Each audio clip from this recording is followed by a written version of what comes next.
बिटिया कुछ खाने को है क्या? दोपहर के 3 के आसपास राजेंद्र बाबू ने बहू के कमरे में आवाज़ लगाते हुए कहा तो बहू झल्ला कर बोली, यह भी कोई वक्त है खाने का? और अभी 11 बजे ही तो दिया था ना दूध वाला दलिया। फिर अब अभी 3 बजे हैं। जो रोटी सब्ज़ी बनाई थी वह ख़त्म हो गई है और आपको कोई काम तो है नहीं सिवाय खाना खाने के।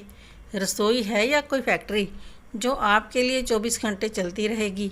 जाइए, शाम को देखेंगे कि क्या बनाना है और क्या खिलाना है। अभी तो मेरा फेवरेट सीरियल आ रहा है। यह कहते हुए बहू ने नज़रें फिर से टीवी पर ही गड़ा दी। राजेंद्र बाबू चुपचाप वहाँ से अपने कमरे की ओर बढ़ गए। यह सब कुछ वहाँ पर झाड़ू पोछा बर्तन का काम करने वाली शांति बाई देख रही थी। वह मन ही मन सोचने लगी थी, कहने को इतना बड़ा बंगला है, बड़ी बड़ी गाड़ियाँ हैं, बेशुमार पैसा है, मगर इतने बड़े बंगले पैसे होने के बावजूद भी दिल बहुत छोटा है इनका, जो अपने घर के पिता तुल्य ससुर जी की सेवा नहीं कर सकती। अरे सेवा नहीं कर सकती तो ठीक, कम से कम उन्हें भूखे पेट तो मत रखो। कहाँ अगर मेरे ससुर जी होते तो मैं पिता की तरह उनकी सेवा करती। काम करते करते अचानक उसे याद आया, ना जाने कितने फल और काजू बादाम डाइनिंग टेबल पर पड़े पड़े सड़ते रहते हैं और अधिकतर बासी होने पर फेंक दिए जाते हैं। घर के बच्चे उन्हें देखते तक नहीं हैं, क्योंकि उन्हें तो फ्रेश चीज़ खाने का शौक़ है।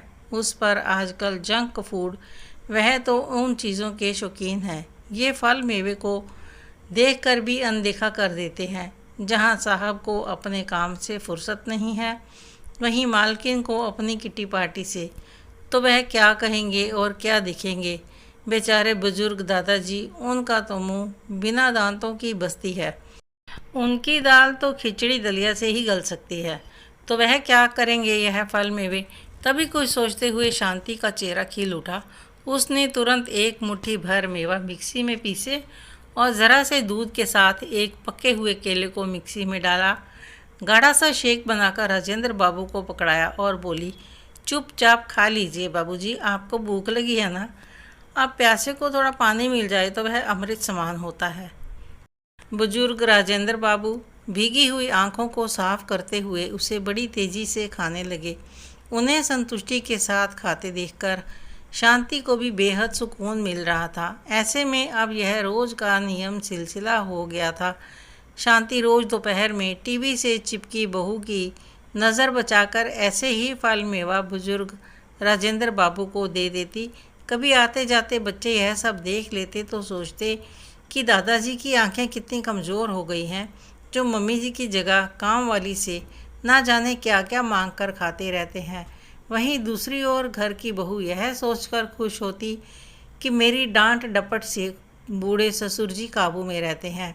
तो वहीं घर का बेटा पिताजी की सुधरती सेहत देखकर यह सोचता कि उनकी पत्नी अपने ससुर जी का भरपूर ख्याल रख रही है, और काम वाली बाई यह सोचती है कि उसका तो काम ही है साहब के परिवार वालों का ख्याल रखना। उसकी तो नौकरी भी यही है और ज़िंदगी भी यही है। झाड़ू बर्तन करते करते कब सांसें साथ छोड़ जाएं कुछ पता नहीं। अपने ससुर की तो सेवा करने का सौभाग्य तो मिला नहीं, तो क्यों ना इसी घर के बुजुर्ग की सेवा करके कुछ पुण्य कमा लिया जाए।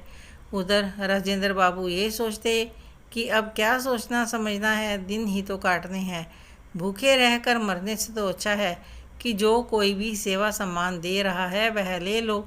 वे शांति को ढेरों आशीर्वाद देते और सोचते कि हे भगवान, अगले जन्म में मुझे अमीर बनाना या नहीं बनाना यह आपके हाथ में है, लेकिन इतनी प्रार्थना करता हूँ कि अगले जन्म में मुझे बहू देना या बेटी, बस ऐसे ही सुलझी हुई और संस्कारों वाली देना, बिल्कुल शांति जैसी। आपको यह कहानी कैसी लगी कमेंट करके ज़रूर बताएं। अच्छी लगी हो तो लाइक करें, शेयर करें, सब्सक्राइब अवश्य करें। धन्यवाद।